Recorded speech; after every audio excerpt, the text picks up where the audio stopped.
لا الہ الا اللہ محمد رسول اللہ، لا الہ الا اللہ محمد رسول اللہ، لا الہ الا اللہ محمد رسول اللہ۔ اعوذ باللہ من الشیطان الرجیم، بسم اللہ الرحمن الرحیم۔ ناظرین کرام، السلام علیکم ورحمۃ اللہ وبرکاتہ۔ سیدنا حضرت اقدس مسیح موعود علیہ السلام نے اپنے منظوم کلام میں بیان فرمایا، خدایا تیرے فضلوں کو کروں یاد، بشارت تو نے دی اور پھر یہ اولاد، کہا ہرگز نہیں ہوں گے یہ برباد، بڑھیں گے جیسے باغوں میں ہوں شمشاد۔ اولاد کی عطا، پھر اس کا بڑھنا، اس کی کامیابی اور کامرانی، اس کی خواہش ہر انسان کے دل میں ہوتی ہے۔ حضرت مسیح موعود علیہ السلام کی اولاد اللہ تعالیٰ نے جو عطا فرمائی، کس طرح وہ بڑھے، کس طرح ان کو کامیابی اور کامرانی ملی، ان کو دیکھتے ہوئے ہم سیکھ سکتے ہیں کہ اولاد کی اچھی تربیت، پرورش اور نشو و نما کے لیے کن طریق کو اپنانا چاہیے۔ ہمارے ان دنوں کے پروگراموں میں ہم بچوں کی تعلیم و تربیت اور نشو و نما کے موضوع پر گفتگو کر رہے ہیں، اور اس سلسلے میں ہم نے کہاں سے روشنی لینی ہے، کن خطوط کو اپنانا چاہیے، کس طرح اپنی اصلاح کے لیے کوشش کرنی چاہیے اور بچوں کی پرورش کرنی چاہیے، یہ ساری باتیں ہم بزرگان کے اسوے سے سیکھ سکتے ہیں، اسلامی تعلیمات کے ماخذ جو ہیں ان سے حاصل کر سکتے ہیں۔ آج کی اس نشست میں بھی اسی طرح ہم انشاءاللہ گفتگو کریں گے، اور شریک گفتگو ہوں گے مکرم و محترم مولانا ظہیر احمد خان صاحب اور مکرم و محترم حافظ سید مشہود احمد صاحب۔ آپ دوستوں کا، بزرگان کا شکریہ، آپ درخواست پر تشریف لائے۔ بچوں کی جو پرورش اور تعلیم کا جو مرحلہ ہے، اس میں ہمارے جو موجودہ سسٹم ہے اس میں کئی جگہ پر ایسا ہوتا ہے کہ ایسے اسکول ہیں جہاں پر لڑکے اور لڑکیاں، بچے اور بچیاں اکٹھے پڑھتے ہیں، جس کو ٹرمنالوجی کو ایجوکیشن سسٹم کہتے ہیں۔ اس حوالے سے ایسے اسکول ہوں تو اس سلسلے میں ہمیں کیا رہنمائی ملتی ہے؟ جزاک اللہ وسیم صاحب۔ دراصل اگر تو بچہ چھوٹی عمر کا ہے تو قرآن کریم نے اس بارے میں جو بات بیان کی ہے وہ یہ ہے کہ پردے کے پھر معاملات نہیں ہیں،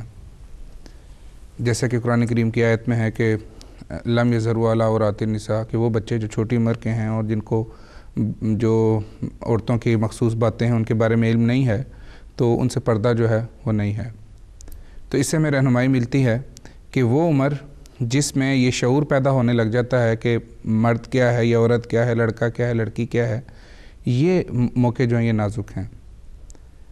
یہاں کے ماحول میں اگر تو چھوٹی کلاسز ہیں، نرسری ہے یا مونٹیسری ہے یا کنڈر گارڈن وغیرہ ہے یا چھوٹی کلاسز ہیں، وہاں تک تو یہ بات ٹھیک ہے، خیر ہے۔ لیکن جب یہ شعور بیدار ہوتا ہے اور بڑی کلاسز میں آتے ہیں، تو اس ملک میں بھی، اس معاشرے میں بھی ایسے اسکول ہیں جو لڑکیوں کے لیے لڑکیوں کے ساتھ مخصوص ہیں اور لڑکوں کے لیے لڑکوں کے مخصوص ہیں۔ تو ایسی کوشش میں ایک احمدی گھرانے کو یہ کوشش کرنی چاہیے کہ وہ ایسے اسکولوں میں اپلائی کریں جہاں پہ اگر بچیاں ہیں تو بچیوں کے اسکول میں جائیں اور لڑکے ہیں تو وہ لڑکوں کے اسکول میں جائیں۔ لیکن اگر پھر بھی معاملات حل نہ ہو رہے ہوں اور پھر اگر اضطرار کی کیفیت ہو اور داخلہ دینا ہی پڑتا ہے ایسے اسکول میں جہاں پہ مکس ہیں، لڑکے لڑکیاں ہیں، تو پھر ایسی صورت میں سب سے پہلے تو بچوں کو گھر سے ہی اس بات کی ٹریننگ دینی چاہیے، ان کی تربیت کرنی چاہیے۔ مثلا اگر بچے چھوٹی عمر کے ہی ہیں تو ان کو یہ احساس دلانا چاہیے لڑکیوں کو کہ تم بچیاں ہو، تمہاری عصمت ہے، تمہارا ایک وقار ہے، تمہارا جوڑ جو ہے وہ لڑکیوں کے ساتھ بنتا ہے۔ اور جو لڑکے ہیں ان کو اس چیز کا احساس دلانا چاہیے، اگر رشتہ دار آ رہے ہیں اور بچے آ رہے ہیں، دوست آ رہے ہیں، تو ان کو یہ چیز باور کروانی چاہیے کہ تم لڑکے ہو اور تمہارا جو ہے وہ جو میل ملاپ ہونا چاہیے وہ لڑکوں کے ساتھ ہونا چاہیے۔ جب یہ جو نشو نما ہے گھر میں ہوگی تو جب بچیاں جو ہیں ایسے اسکولوں میں جائیں گی تو گھر سے ایک ٹریننگ ان کو ملی ہوگی اور اس سے ان کے ذہنوں میں یہ بات راسخ ہوگی کہ ہمارا جوڑ جو ہے وہ لڑکیوں کے ساتھ ہے، یا لڑکوں کو یہ سمجھ آ رہی ہوگی کہ ہمارا جوڑ جو ہے وہ لڑکوں کے ساتھ ہے۔ تو اس صورت میں پھر اسکول میں جا کر اس قسم کے مسائل پیدا نہیں ہوں گے جو اس معاشرے میں مکس گیدرنگ ہونے کی وجہ سے ہیں۔ بچیاں اگر اسکول جا رہی ہیں تو ان کا لباس جو ہے یہ والدین کو خاص توجہ دینی چاہیے کہ وہ کس قسم کا پہن کے جا رہے ہیں۔ مثلاً یہاں اس معاشرے کے لباس میں اسکرٹس ہیں جو چھوٹے ہوتے ہیں، تو یہاں پہ جو ہماری بچیاں ہیں وہ پینٹیں پہنتی ہیں، فل مکمل لباس پہنتی ہیں، تو وہ ہونا چاہیے۔ پھر اس طرح سے ہے کہ اگر انہوں نے کوٹ پہننا ہے تو کوٹ ڈھیلا ڈھالا ہو، ایسا نہ ہو کہ وہ چست ہو اور جسم کے اعضاء اس پہ سے نظر آ رہے ہوں۔ بچیاں جب جائیں تو ان کو یہ سمجھایا جائے کہ نظر کا پردہ سب سے ضروری ہے، اور یہی بات لڑکوں کو بھی سمجھانی چاہیے کہ نظر کا پردہ ہے۔ پھر یہ ہے کہ اگر بچیاں جا رہی ہیں تو پھر میک اپ کر کے نہ جائیں، کیونکہ ان کا مقصد اسکولوں میں جانے کا علم کا حصول ہے، نہ کہ اپنی زینت کو ظاہر کرنے کا۔ ٹھیک ہے، معاشرے میں بعض برائیاں ہوتی ہیں، ان کو دیکھ کر ایک احمدی بچی کو یا ایک احمدی بچے کو یہ زیب نہیں دیتا کہ وہ اسی قسم کے جو معاشرے میں رنگ ہوتے ہیں ان کو اپنانا شروع کر دے۔ مثلاً بچوں کے بال ہیں تو ہمارے بچے بھی پھر اسی قسم کے عجیب و غریب سے بال رکھنا شروع کر دیتے ہیں۔ یہ والدین کی ذمہ داری ہے کہ بچوں کو سمجھائیں کہ یہ ہمارا شعار نہیں ہے، ہمارا شعار وہی ہے کہ جس سے انسان جو ہے وہ مناسب لگے، معزز لگے، جو اس کو زیب دیتی ہو، اور یہی بات پھر بچی کے لیے بھی ہے۔ تو والدین مستقل طور پر بچیوں کو یہ چیزیں سکھاتے چلے جائیں اور بچوں کو بھی یہ چیزیں سکھائیں۔ پھر ایک بات مجھے یاد آ رہی ہے کہ حضرت خلیفۃ المسیح الخامس ایدہ اللہ تعالیٰ بنصر العزیز ایک دفعہ کینیڈا گئے ہوئے تھے، اور وہاں پہ بچیوں کے ساتھ حضور کی کلاس ہوئی، تو حضور نے ایک بات جو باتوں باتوں میں بچیوں سے پوچھی ہے کہ یہ بات حضور کو پتہ چلی اور حضور نے اس کو بہت پسند فرمایا۔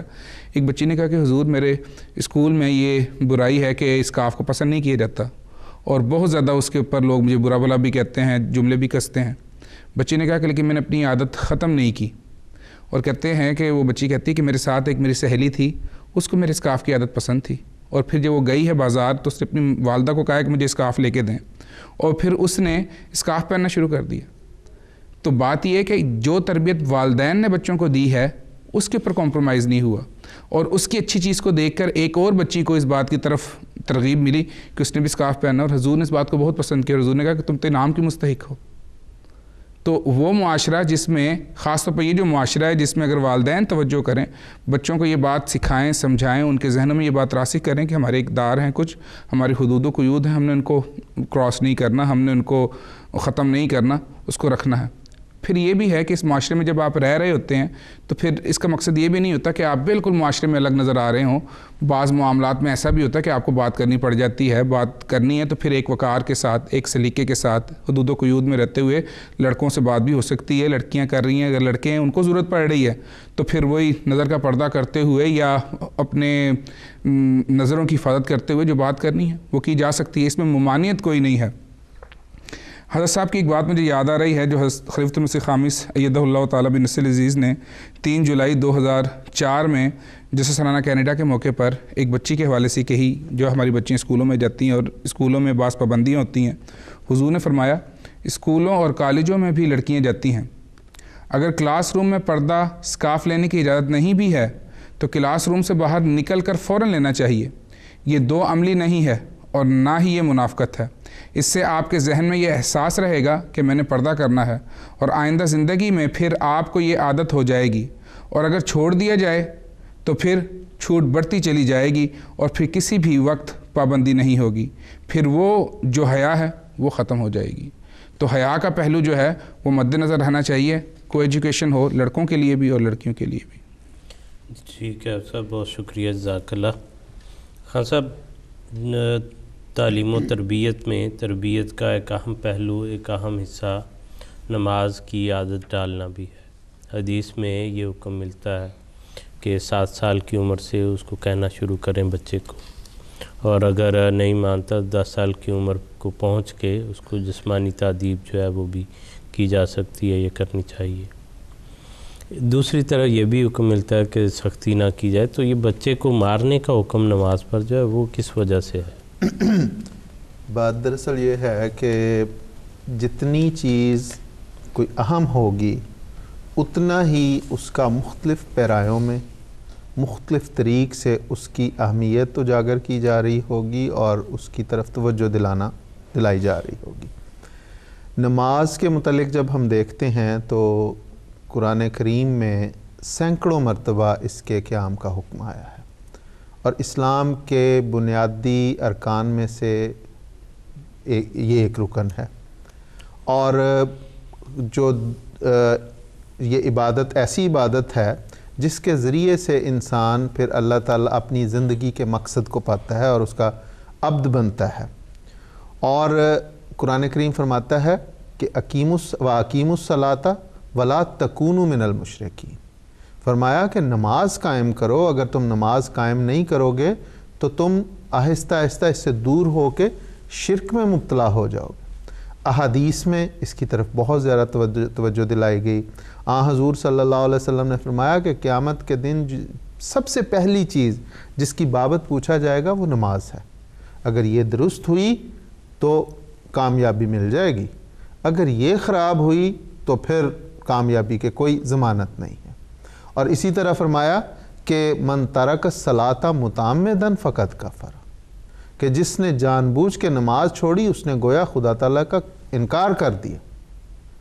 اور اسی طرح فرمایا کہ ان بین الرجل والشرک والکفر ترک الصلاۃ، کہ انسان اور اس کے کفر اور شرک کے درمیان جو امتیاز کرنے والی چیز ہے وہ نماز کا چھوڑنا۔ اگر وہ نماز چھوڑتا ہے تو وہ کافر اور مشرک ہے، اور اگر وہ نماز نہیں چھوڑتا تو وہ مومن ہے۔ تو یہ اتنی اہم چیز، اور پھر اسلام کی نشأت ثانیہ میں حضرت مسیح موعود علیہ السلام نے اس کی طرف بہت زیادہ توجہ دلائی، فرمایا کہ جو 5 گانا نماز کا التزام نہیں کرتا وہ میری جماعت میں سے نہیں ہے۔ حضور نے فرمایا کہ سارا گھر غارت ہوتا ہو تو ہونے دو، لیکن نماز کو ترک مت کرو۔ حضرت مسلم اور رضی اللہ تعالیٰ عنہ نے یہاں تک فرمایا کہ جو لوگ نماز نہیں پڑھتے وہ یا تو ہمیں یہ ثابت کر دیں کہ قرآن و حدیث کے مطابق ان پہ نماز ادا کرنا ضروری نہیں، اگر وہ ثابت نہیں کرتے تو پھر ہم ان کو کہیں گے کہ ان کا ہماری جماعت سے تعلق نہیں، وہ خارج از نظام جماعت۔ تو یہ اتنی اہم چیز جس کی طرف جس سے انسان کی اس دنیا کی بھی بھلائی وابستہ ہے اور اخروی زندگی کی بھلائی بھی اسی سے وابستہ ہے، اس کی خاطر اس شفیق وجود نے جو رحمت للعالمین تھا، جس کے وجود سے رحمت پھوٹتی تھی، اس نے کہا کہ بچے جب 7 سال کی عمر کو ہو جائیں، جب ان میں ایک اچھے و برے کی تمیز پیدا ہوتی ہے تو ان کو نماز پہ لگاؤ، اور جب وہ 10 سال کی عمر کے ہو جائیں، جب وہ ایک تو کسی سزا کو برداشت کرنے والے، اور جب انہیں پتہ ہو کہ اس کے نتیجے میں ایک امبیرسمنٹ ہوتی ہے جب اگر مار پڑے گی، تو اس وقت ان کو ایسی تادیب دو جس سے ان کو یہ احساس ہو کہ میں نے ایک چیز ایسی چیز جس سے میری اس دنیا کی بھی مستقبل وابستہ ہے اور اخروی زندگی بھی وابستہ ہے، اس پہ اس کو یہ سزا دی جا رہی، لیکن ساتھ ہی فرما دیا کہ سزا ایسی نہ ہو کہ جس کے نتیجے میں اس کے جلد کے اندر کوئی چوٹ لگے، یا فرمایا کہ دوسری جگہ پر فرمایا کہ منہ پہ نہیں مارنا۔ تو یہ دراصل اگر ہم دیکھتے ہیں تو یہ وہ عمر ہے جس میں بچے کو احساس پیدا ہوتا ہے، کسی چیز سے وہ عبرت حاصل کرتا ہے، تو اس لیے یہاں پہ یہ فرمایا کہ اس کو یہ توجہ دلانے کے لیے یہی عمر ہے، اس کے بعد پھر اس کو چھوڑ دیا ہے، یہ نہیں کہا کہ اس کو پھر مستقل تم مارتے رہو۔ اس پہ بعض فقہا نے بہت مبالغہ کیا ہے اور کہا ہے کہ بہت مارو، اتنا مارو بے شک وہ مر جائے، یہاں تک بعضوں نے اس کا غلط استدلال کیا، لیکن دراصل حضور صلی اللہ علیہ وسلم کے دوسرے ارشادات سے جب ہم دیکھتے ہیں تو اس مار سے مراد صرف ایک اس کو احساس دلانا ہے۔ بعض اوقات ہوتے ہیں، بعض بچے ہوتے ہیں، جیسے ایک دفعہ ہمارے پروگرام میں یہ آ چکا کہ والد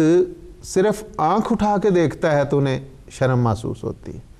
بعض بچے ہوتے ہیں جن پہ تھوڑا سا والد کو تھوڑی سی اونچی آواز میں بولنا پڑتا ہے، بعض بچوں کو ان کے دوستوں کے سامنے کسی بات کی طرف توجہ دلا دی جائے تو وہ اس پہ محسوس کرتے ہیں اور وہ آئندہ اس سے اجتناب کرتے ہیں کہ یہ غلطی نہ ہو۔ تو یہاں پہ بھی دراصل مار کا جو کہا کہ 10 سال وہ عمر ہے جس میں بچہ تھوڑی سی سزا برداشت کرنے کی اس میں ہمت بھی ہوتی ہے، اور اس میں اس کو یہ احساس ہوتا ہے کہ مجھے مار پڑی. ورنہ 5 6 7 سال کے بچے کو اگر ایک لگا بھی دی جائے تو اسے احساس نہیں ہوتا. تو گویا 3 سال مسلسل اس کو تلقین کرنے پر ہو جائے اور پھر بھی وہ نماز نہ پڑھے، تو پھر یہ ایک دراصل نماز کی طرف محبت پیدا کرنے کا ایک کلیہ بتایا کہ پھر اس کو یہ کر کے بھی دیکھ لو، شاید اس سے احساس ہو. تو پھر اس کے بعد پھر وہ چونکہ ایسی عمر میں پہنچ جاتا ہے جس میں باپ پھر یا ماں بچے پہ ہاتھ نہیں اٹھاتی، کیونکہ یہ خطرہ بعض اوقات یہ ہوتا ہے کہ اگر بچوں کی اچھی تربیت نہ ہو تو آگے سے ہاتھ اٹھا دیتے ہیں. اس لیے فرمایا کہ پھر ان کو پھر چھوڑ دو، لیکن ان ساری چیزوں کے ساتھ ضروری ہے کہ دعا بھی کی جائے. حضرت مسلم رضی اللہ تعالیٰ عنہ نے اس کی بڑی خوبصورت کہ بعض اوقات ہوتا ہے کہ انسان شروع میں چھوڑ دیتا ہے، نماز کی طرف خاص طور پہ توجہ دلاتے ہوئے حضور نے فرمایا کہ یہ ایسی چیز ہے جس کا بچپن میں عادت ڈالنی ضروری ہے. بعض اوقات بعض والدین کہتے ہیں کہ بڑا ہو جائے گا تو سیکھ لے گا. حضور نے فرمایا دین کی باتیں خاص طور پہ نماز یہ بچپن سے عادت ڈالی جائے تو اس کی پڑتی ہے. حضور نے فرمایا بعض اوقات کہتے ہیں کہ اسکول میں تو بھیج دیتے ہیں، حالانکہ ڈاکٹر منع کرتا ہے، لیکن پھر بھی اسکول بھیج دیتے ہیں. اور بعض کہتے ہیں کہ آوارہ پھرتا تھا تو ہم نے سوچا کہ چلو اسکول میں بیٹھا تو رہے گا. اسی طرح فرمایا کہ نماز کے لیے کہا جائے کہ اس کو صبح اٹھاؤ تو کہتے ہیں نہ اٹھائیں، اس کی نیند خراب ہوگی، ابھی چھوٹا ہے، بڑا ہو کے سیکھ لے گا. اور اگر امتحان ہو، صبح انسپیکٹر نے امتحان کے لیے آنا ہو تو ساری رات اس بچے کو جگائے رکھتے ہیں. تو فرمایا کہ جو غیر ضروری چیزیں ہیں ان کے لیے تو بچوں کو توجہ دلائی جا رہی ہے، لیکن جو نہایت ضروری چیز ہے اس کی طرف نہیں دلائی جا رہی. تو دراصل یہ وہ اقدامات ہیں جو شروع میں آہستہ آہستہ دعا کے ذریعے چھوٹی چھوٹی باتیں سکھانے سے شروع ہوتا ہے، اور پھر ایک عمر میں جا کے اگر بچے کو عادت نہ پڑے تو پھر اس کو تعدیب، جسمانی تعدیب اس حد تک کہ اس کو کوئی چوٹ نہ لگے، ایسی صرف اس کو عبرت دلانے کے لیے، احساس دلانے کے لیے یہ چیز رکھی جو دراصل بہت پر حکمت ہے کہ اس کے نتیجے میں. اور وہ عمر ایسی ہے کہ عادت وہاں پڑ گئی تو پڑ گئی. جی بالکل، سمجھا کے، پیار سے بتا کے، اور 3 سال مسلسل حکم ہے کہنے کا. تو بعض علماء یہ بھی کہتے ہیں کہ یہ دراصل اس کو نماز کے علاوہ نافرمانی کی بھی سزا. بالکل درست ہے کہ 3 سال ہو گئے اس کو ایک بات کہتے ہیں اور وہ مانتا نہیں. جی. تو جس کو اس طرح اثر نہیں ہو رہا پھر وہ اور ڈیمانڈ کر رہا ہے جی کہ اس کا پھر عام سمجھنے کا وہ طریق تو نہ ہوا بات کا. جی. تو اس لیے تو ہو سکتا ہے وہ اس ڈر خوف سے جو ہے اس وقت پڑھنے لگ جائے. جی. تو جب وہ عادت بن جائے گی اور ساتھ جو ہے اس کا شعور ترقی کرے گا، اس کو سمجھ آئے گی، اللہ تعالیٰ کی معرفت میں وہ بڑھے گا، تو وہ جو ہے اس کو اس کی حکمتیں جو ہے وہ بھی سمجھ آتی چلی جائیں گی. اور عادت جو ہے، عملی عادت جو ہے کہ وقت نکالنا، اس طرح کھڑے ہونا، اہتمام کرنا، یہ بہرحال ایک فزیکل روٹین کو چاہتا ہے. جی بالکل. تو وہ اس نے سیکھ لیا ہوگا. اور اس میں وسیم صاحب یہ بھی قابل غور بات ہے کہ حضرت مسیح علیہ السلام کا جو ارشاد ہے نا کہ بچوں کو مارنا دراصل شرک کی، اس سے کنٹراڈکٹ نہیں ہے. یہاں پہ یہ کوئی تضاد نہیں ہے. بچوں کو یہ سوچ کے کہ میں مار کے ذریعے اسے ٹھیک کر لوں گا، اور حضور نے فرمایا کہ اسے بہتر ہے کہ دعا کرے. یہاں پہ پہلے دعا کا مسلسل اور اس کو تلقین کا حکم ہے، پھر ایک حربے کے طور پہ اس کی بھی اجازت ہے. اور پھر جب اس عمر سے بچے چلے جاتے ہیں، بڑے ہو جاتے ہیں، تو حضرت مسیح علیہ السلام کو کسی نے کہا کہ حضور بچوں کو ذرا زور سے آپ تلقین کریں کہ نماز پڑھیں. تو حضور نے فرمایا کہ یعنی ڈانٹیں ان کو. تو حضور نے فرمایا کہ میں چاہتا ہوں کہ یہ خدا کے لیے نماز پڑھیں، میرے لیے نماز نہ پڑھیں. تو پھر جب بچہ اس سے تجاوز کر جاتا ہے تو پھر اس کو سمجھ آنی شروع ہو جاتی. لیکن یہ جو مار والی ہے یہ دراصل حربہ ہے، کوئی شرک نہیں یہاں پہ. جی ٹھیک ہے صاحب، شکریہ، جزاک اللہ. حافظ صاحب، جیسے جیسے بچوں کی چھوٹی عمر میں بھی ہوتا ہے، عمر بڑھتی ہے، باہر نکلتے ہیں تو ان کے تعلقات وسیع ہوتے ہیں. بچوں کو اپنے دوست بنانے میں کن باتوں کا خیال رکھنا چاہیے، اور دوستوں کے اختیار کرنے میں والدین کا کیا کردار ہونا چاہیے؟ درست فرمایا آپ نے. دراصل جو صحبت ہے وہ بچے کے اوپر غیر معمولی اثر چھوڑتی ہے. مجھے حضرت خلیفۃ المسیح الاول کی ایک بات یاد آ رہی ہے رضی اللہ عنہ کی. ایک شخص آپ کی خدمت میں حاضر ہوا ہے اور اس نے عرض کی ہے کہ حضور میرے بیٹے میں دہریت کے جو ہے نا وہ آثار نظر آ رہے ہیں، اور اس کے خیالات ایسے ہیں کہ وہ خدا تعالیٰ کی ذات سے جو ہے وہ متنفر ہو رہا ہے اور اس خدا تعالیٰ کی ذات کی جو اس کا جو وجود ہے اس کی ہستی کا قائل نہیں نظر آتا اب. تو حضور نے فوراً ہی معاملے کو سمجھا اور تشخیص کی. آپ نے فرمایا کہ کیا آپ کا بچہ اسکول میں جس شخص کے ساتھ بیٹھتا ہے، جس بچے کے ساتھ بیٹھتا ہے، کہیں وہ دہریہ تو نہیں؟ اور جب تحقیق کی گئی تو پتہ یہ چلا کہ اس کا جو سیٹ فیلو تھا وہ ایک دہریہ تھا. تو اس سے اس کی جو صحبت تھی اس نے اس کے ذہن میں یہ باتیں ڈالیں کہ خدا نہیں ہونا چاہیے یا خدا نہیں ہے، اور اس نے پھر وہ اثر لینا شروع کر دیا اور اس کے بعد اس کے ذہن میں وہ خیالات پیدا ہونا شروع ہو گئے. تو یہ بات بالکل ٹھیک ہے کہ جو دوست ہوتے ہیں، جو اس کی صحبت ہوتی ہے، وہ اس کے اوپر بہت گہرا اثر ڈالتی ہے. جی افضل، عربی زبان کا ایک مجھے یاد آ گیا ایک ضرب المثل ہے، وہ کہتے ہیں اصحاب صاحبون، کہ جو ساتھی ہوتا ہے وہ کھینچنے والا ہوتا ہے. یعنی سعاد اور سین کا فرق ہے کہ وہ انسان کو کھینچنے والا ہوتا ہے، تو وہ کھینچتا فزیکلی تو نہیں کھینچتا پھرتا، اس کے خیالات جو ہے اس کو اپنی طرف لے کے آتا ہے. اس ضمن میں ماؤں کا کردار بہت ضروری ہے. باپ چونکہ اس کے ذمے خدا تعالیٰ نے تربیت بھی رکھی ہے اولاد کی، لیکن اس کی جو پرائم ڈیوٹی ہے، جو اس کی بنیادی جو اس کا فرض ہے وہ یہ ہے کہ وہ ان کے لیے کمائے، اور اس نے پھر کمائی کے لیے گھر سے باہر بھی جانا ہوتا ہے. اور ماں کو چونکہ بچوں کی نگہداشت کے لیے خدا تعالیٰ نے مقرر کیا ہوا ہے، گویا کہ وہ ان کی اساتذہ کے طور پر اللہ تعالیٰ نے ان کو مقرر کیا ہوا ہے، اس لیے ان کی ذمہ داری ہے کہ وہ بچوں کے اوپر نگاہ رکھیں. حضرت مسلم موعود رضی اللہ تعالیٰ عنہ کا ایک خطبہ میرے نظر کے سامنے سے گزرا، جس میں حضور نے والداؤں کی جو ان کا کردار ہے بچوں کی تربیت میں، اس کو بیان کرتے ہوئے فرمایا کہ بعض اوقات ایسا ہوتا ہے کہ بچے جو ہیں وہ ماؤں کے ساتھ ہوتے ہیں تو مائیں تنگ آ رہی ہوتی ہیں، تو وہ جان چھڑوانے کے لیے کہتے ہیں اچھا باہر چلے جاؤ، فلاں دوست کے ساتھ کھیل لو، اور پھر وہ بچہ باہر چلا جاتا ہے اور ماں سمجھتی ہے کہ چلو میری تو جان چھوٹی. تو حضور کہتے ہیں کہ اگر والدین یا ماں بالخصوص بچے کی نگرانی نہیں کرے گی اور بچہ اگر غلط صحبت کا شکار ہو جائے گا تو یہ مائیں جو ہیں یہ قتل اولاد کی جو ہے مرتکب ہو رہی ہوں گی. گویا کہ یہ معاشرتی طور پر، معاشی طور پر اور اخلاقی طور پر اپنے بچوں کو تباہ کر رہی ہیں.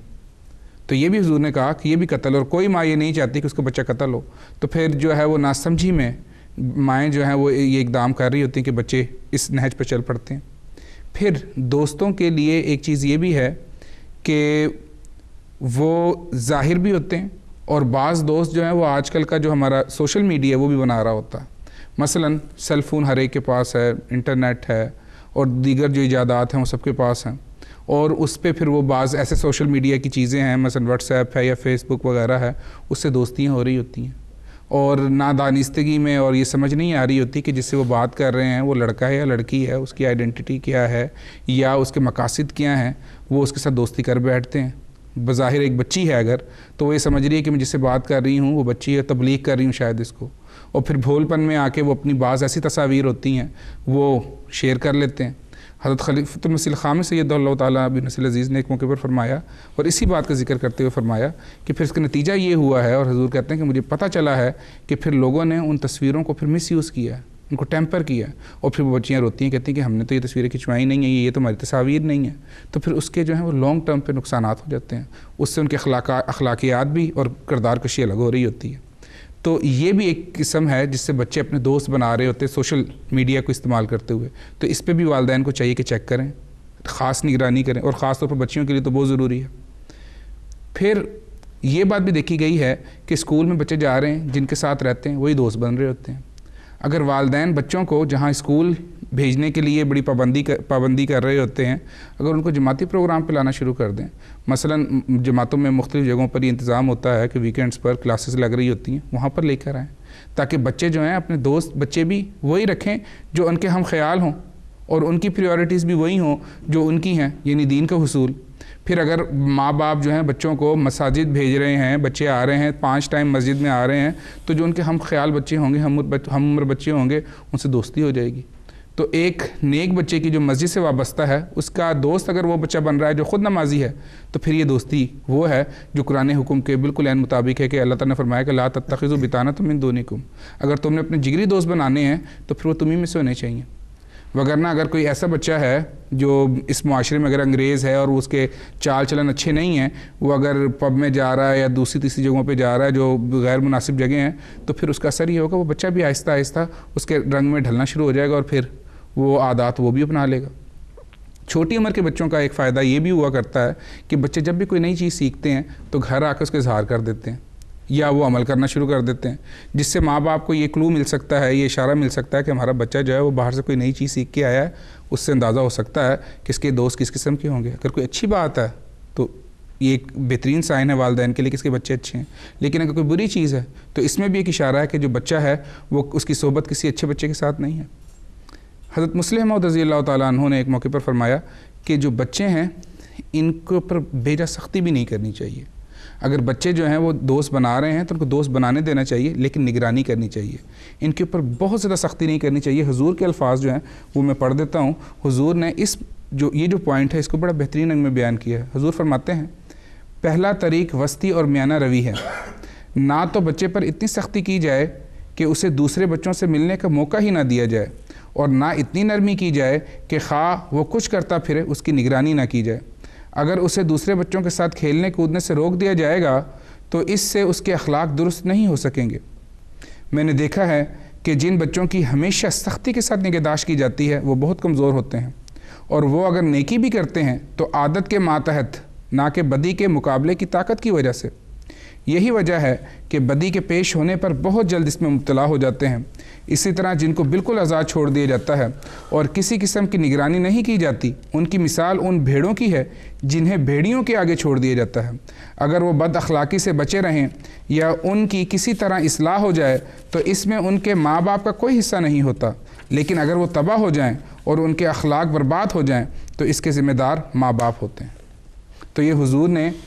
بچوں کی دوستیوں سے منع نہیں کیا، ہاں ماں باپ کی یہ ذمہ داری رکھی ہے کہ وہ نگرانی کریں کہ ان کے بچے کس قسم کے ہیں۔ جی اب صاحب بالکل خلیفۃ المسیح ثانی رضی اللہ تعالیٰ عنہ کا ہی ایک اقتباس میرے پاس بھی ہے، براہ راست جو ہے اسی موضوع کو حضور نے لیا ہے۔ حضور نے فرمایا کہ یہ نہیں منع کیا کہ بچے دوست نہ بنائیں، حضور نے یہ فرمایا کہ والدین کی ذمہ داری ڈالی کہ بچے کو اپنے دوست خود نہ چننے دیے جائیں، بلکہ ماں باپ چنیں اور دیکھیں کہ کن بچوں کے اخلاق اعلیٰ ہیں۔ اس میں ماں باپ کو بھی یہ فائدہ ہوگا کہ وہ دیکھیں گے کہ کن کے بچوں کے اخلاق اعلیٰ ہیں۔ ایک دوسرے سے تعاون شروع ہو جائے گا، کیونکہ جب خود ماں باپ بچے سے کہیں گے کہ فلاں بچوں سے کھیلا کرو تو اس طرح ان بچوں کے اخلاق کی نگرانی بھی کریں گے، یعنی جن کے ساتھ کھیلنے جانا ہے ان بچوں کے لیے بھی ان کو یہ فکر مندی ہوگی کہ ان کے اخلاق کیسے ہیں، وہ کہاں جاتے ہیں، کیا کرتے ہیں، کہاں اٹھتے بیٹھتے ہیں۔ تو اس لیے وہ ایک معاشرتی حصہ ہے، ضرورت ہے، انسان کے تعلقات کا حصہ ہے۔ دوستی سے جو ہے وہ منع نہیں کیا جاتا، لیکن اس کے دوست کیسے ہیں، کون ہیں، کیا کرتے ہیں، کہاں آتے ہیں، کہاں جاتے ہیں، یہ جو ہے ان باتوں کا بھی ضرور خیال رکھنا چاہیے۔ اور دوسری بات جو ہے وہ یہ بھی ہے کہ ایک بڑی اچھی چیز ہے کہ ہمارے ہاں بچے جو ہیں وہ بچپن سے اطفال الاحمدیہ میں، خدام الاحمدیہ میں جماعت کے کاموں کے لیے گھروں سے نکلتے ہیں۔ ان چیزوں میں بھی انسان کو بہرحال ساتھ نگرانی بھی رکھنی چاہیے۔ ایک بڑی تعداد جو ہے وہ بلا شبہ انہی کاموں کے لیے آتے ہیں، وہاں پر وقت گزارتے ہیں، اور بچوں کو بچانے کا بہترین ذریعہ یہ ہے کہ ان کو جماعت سے باندھ دیں، ان کا تعلق مسجد سے ہو جائے۔ وہ یہاں پر آئیں گے، کچھ کھیلیں گے تو تب بھی سیکھیں گے، وہ باقی جو ہے تعلیم حاصل کریں گے، نمازیں پڑھیں گے، وہ تو ہے ہی ہے۔ لیکن بعض دفعہ یہ بھی ممکن ہے کہ بچے اس نام پر نکلتے ہوں، کچھ وقت وہاں گزارا، کچھ وقت جو ہے کسی اور جگہ گزارا۔ تو اچھی باتوں کے تعلق میں بھی انسان کو، مومن کو اپنی آنکھیں جو ہیں وہ کھلی رکھنی چاہیے، اور جو ہے صرف سنی سنائی بات کی حد تک نہیں۔ یہ نہیں کہ بچوں پر شک کریں، بچوں کا اعتماد ہونا چاہیے، لیکن آپ کو ساتھ خود آپ کی جو ذمہ داری ہے اس سے پیچھے نہیں ہٹ جانا چاہیے کہ آپ یہ نہ سمجھیں کہ، یا بعد میں کہتے ہوتے ہیں جی ہم تو سمجھتے تھے، وہ کہہ کے جاتا تھا کہ میں فلاں جگہ جا رہا ہوں، ہم تو سمجھتے تھے وہیں گیا ہے۔ تو اس لیے یہ انسان کی اپنی ذمہ داری ہے کہ بچوں کی نگرانی بھی کرے، ان کے دوستوں کا جو ہے وہ خیال بھی رکھے، اور ان کا جو ہے وہ جائزہ بھی لیتا رہے۔ اور دوسرا پہلو جو آج کے زمانے کے حوالے سے محترم آپ صاحب نے جیسے ذکر کیا کہ سوشل میڈیا والا حصہ، یہ اب ایک ایسے غائبانہ دوست ہیں جن سے ملنے کا آپ کو کبھی موقع نہیں ملتا. آپ کبھی دیکھ کے انسان ملتا ہے، اس کو پتہ چل جاتا ہے کیا شخصیت ہے، کیا اخلاق ہیں، لیکن یہ ایسے پوشیدہ دوست ہیں کہ جو اپنے خیالات دور بیٹھے منتقل کر رہے ہوتے ہیں. اس لیے وہ بھی بہت خطرناک باتیں ہو سکتی ہیں، اور اس کے عملی جو ہیں وہ نقصانات نظر آتے ہیں کہ کس طرح جو ہے وہ بچے ساتھ جو ہیں وہ بہتے چلے گئے. تو اس لیے ان چیزوں کو، ان حصوں کو بھی ضرور دیکھنا چاہیے. بچے سے بات کرنی چاہیے، اس سے پوچھنا چاہیے کہ آپ کہاں بات کر رہے ہو، کس سے بات کر رہے ہو. اور اس چیز کا رواج آج کل بہت زیادہ بڑھتا جا رہا ہے، اور اس کا نقصان یہ ہے کہ ایک جو فزیکل جو دوستوں کی پریزنس ہے وہ کم ہوتی جا رہی، وہ اس کی زندگی میں سے کم ہے. اور اس کا ساتھ سمندر پار بیٹھا جو دوست ہے اس کو پتہ ہوتا ہے کہ آج اس نے کیا کیا ہے، کیا کھایا ہے، کہاں گیا ہے. اور ساتھ بیٹھے اس کے جو بہن بھائی ہیں، والدین ہیں، ان کا ہو سکتا ہے اس کو خبر نہ ہو. ان سے وہ رابطے جو ہیں کم ہو رہے ہیں. اس لیے اس طرح کی دوستیوں کی جو نگرانی ہے اس طرح سے وہ بھی کرنی ضروری ہے، اور اس کو خاندان کے ایک بڑے یونٹ کا حصہ بنائے رکھنے کے لیے بچے کو یہ توجہ دلاتے رہنا جو ہے وہ بھی ضروری ہے. اس لیے ضرور ان باتوں کو بھی دیکھتے رہنا چاہیے. بچوں سے بات چیت کرنی چاہیے، اور بات چیت سے مراد ان کے ساتھ شیئر کرنا ہے، نہ کہ ان کو ڈانٹنا، کہ جواب طلبی کرنا. اس سے گپ شپ کے رنگ میں بیٹھ کے اس سے بات کرنی چاہیے، اس سے پوچھنا چاہیے اس کے انٹرسٹ کے طور پر، اور اس میں سے آپ کو وہ جو ہے انفارمیشن بھی وہ مل جائے گی، آپ کی وہ شیئرنگ بھی ہو جائے گی اور سٹنگ بھی ہو جائے گی بچے کے ساتھ. تو اس لیے حکمت کے ساتھ بچے سے وہ بات شیئر کرتے ہوئے اس کے حالات سے باخبر رہنا چاہیے. اس کو اس طرح نہیں چھوڑنا چاہیے کہ وہ بہت دور نکل چکا ہو بیچارہ اور پھر آپ کو پتہ چلے. ہمارے اس پروگرام کے حوالے سے یا بچوں کی تعلیم تربیت کے حوالے سے آپ کوئی بات پوچھنا چاہتے ہو، کوئی تجربہ اپنا شیئر کرنا چاہتے ہو، آپ ہمیں ہمارے ای میل پر ضرور لکھ کر بھیج سکتے ہیں. ہم انشاءاللہ کوشش کر کے اس کو بھی شامل کریں گے. انشاءاللہ اگلے ہفتے پھر ملاقات ہوگی. اجازت دیجیے. السلام علیکم رحمۃ اللہ وبرکاتہ. لا الہ الا اللہ محمد رسول اللہ. لا الہ الا اللہ محمد